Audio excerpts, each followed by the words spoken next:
Assistant Professor of International Relations and Security at the University of Nottingham. Afzal, welcome. So we heard the Pentagon say today, as they were asked the question, the president wants to go after Daesh-K now. How are you going to do that? And the most that the Pentagon could really say at this point was that they were going to stop threats to the homeland emanating from Afghanistan. With how much confidence can that even be said at this point? And in your view, what kind of threat does Daesh-K pose outside of the borders of Afghanistan?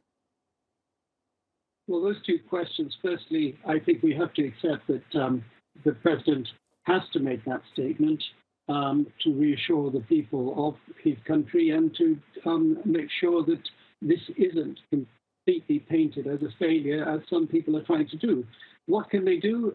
Well, it's worth remembering that ISIS Khorasan has been in Afghanistan and has been conducting pretty disgraceful and horrendous attacks in the last few years, whilst the American forces were on the ground, and they weren't able to detect them and disrupt them sufficiently, although some successful operations were carried out.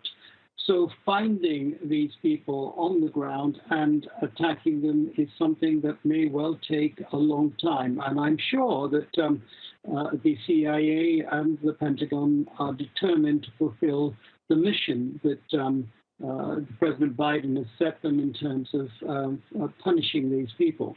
But it will take time. And it is very interesting, or it will be very interesting to see how the Americans operate with the Taliban on this count. They have a choice. They can do it totally independently, and they may well be able to successfully identify these people and hit them.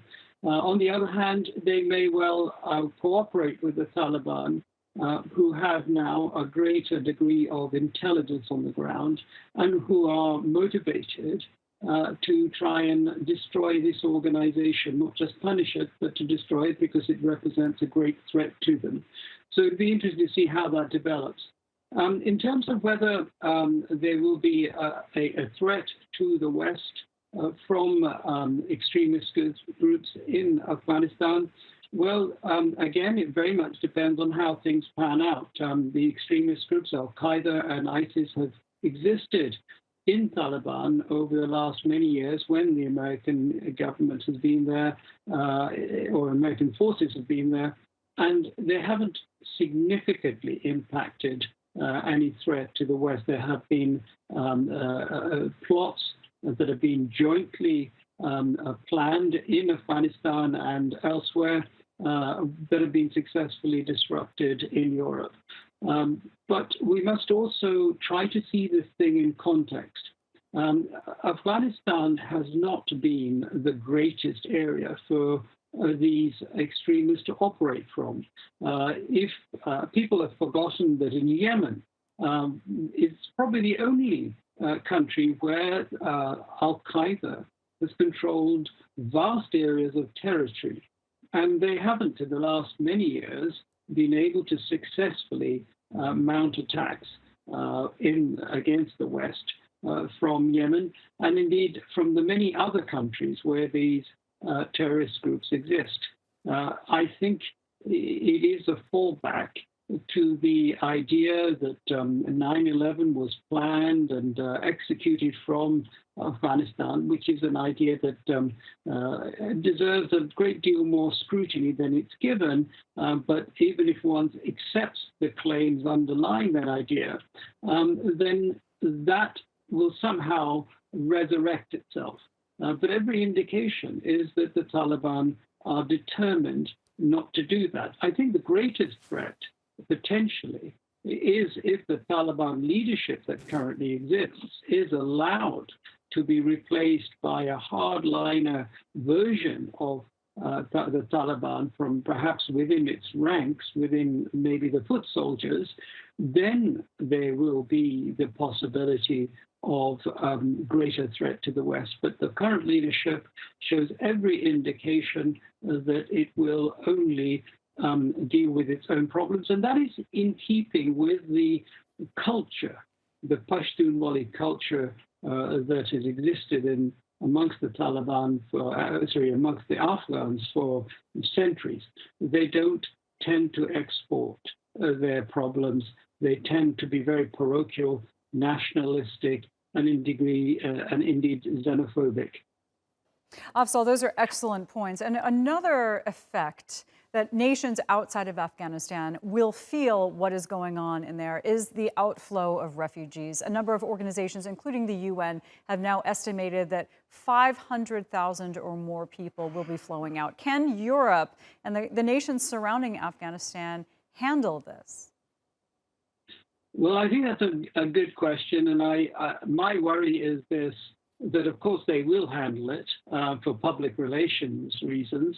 And the problem will come in 5 to 10 years' time when this outflow of refugees multiplies itself, because each for a refugee will have dependents that they will, over the course of time, want to get out of Afghanistan.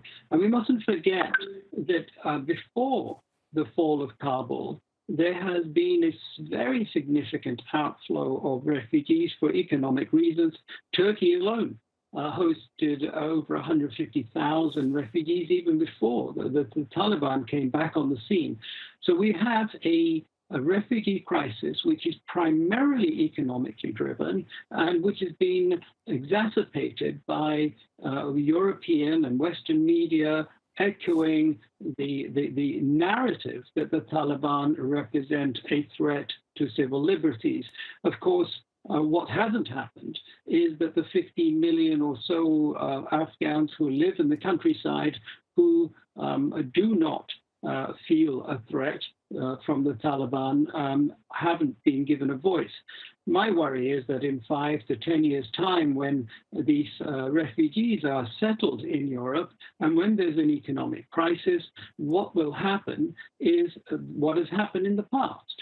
Extremists, right-wing extremists, nationalists in Europe will start to target and maybe even harm refugees in general, not just the Afghan refugees, and blame them for economic downturns and so on. This is something that has happened cyclically in Europe throughout my lifetime. My father came here in the 1960s, and we will see this sadly again. What needs to be done to prevent this is the European politicians and the American politicians to make a commitment to society in general that they will not allow the extremists within the political system in their countries to blame all refugees, all migrants for their economic and other problems.